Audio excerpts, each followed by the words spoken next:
बिस्मिल्लाहिर्रहमानिर्रहीम। अस्सलाम वालेकुम। खैर ख्वाही का दूसरा नाम इस्लाम है।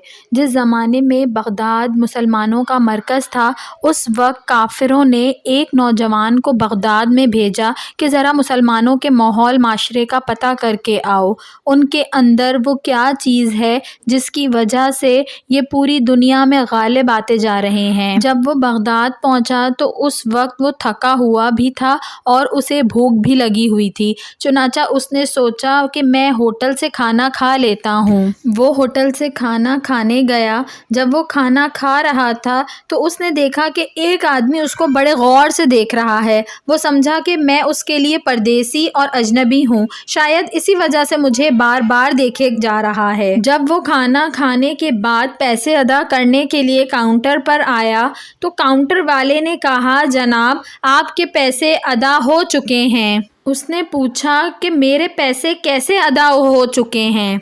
उसने कहा, आपके सामने एक मुसलमान बैठा था, उसने देखा कि आप परदेसी हैं, वो अपने पैसे भी दे गया और ये कह कर गया कि ये भाई आज मेरा मेहमान है, लिहाजा इसके पैसे भी मैं अदा करता हूँ। चुनाचा वो आपकी पैसे भी अदा करके चला गया है।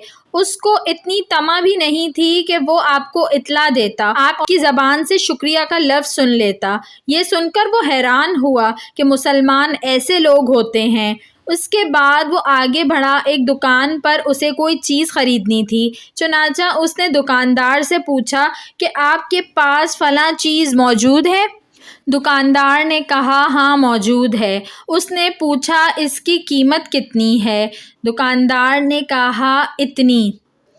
उसने कहा, अच्छा आप मुझे एक अदद दे दीजिए। दुकानदार ने कहा, जनाब आप मेरी एक बात मान लीजिए कि यही चीज़ आपको सामने वाली दुकान से इसी दाम में मिल जाएगी, आप वहाँ से ख़रीद लें।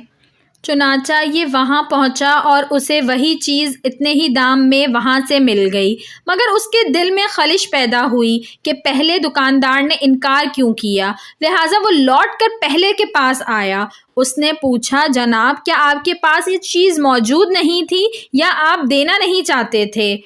दुकानदार ने कहा, जनाब मेरे पास ये चीज़ मौजूद थी, मैंने सोचा कि आज मेरे पास इतने गाहक आ चुके हैं कि मेरे बीवी बच्चों का गुजारा अच्छा हो जाएगा। मैंने देखा कि मेरे सामने वाले भाई के पास आज थोड़े गाहक आए हैं, मैंने सोचा कि अगर आप उससे कोई चीज़ ख़रीद लेंगे तो उसे बचत हो जाएगी और आज रात उसकी बीवी बच्चों का भी गुजारा हो जाएगा।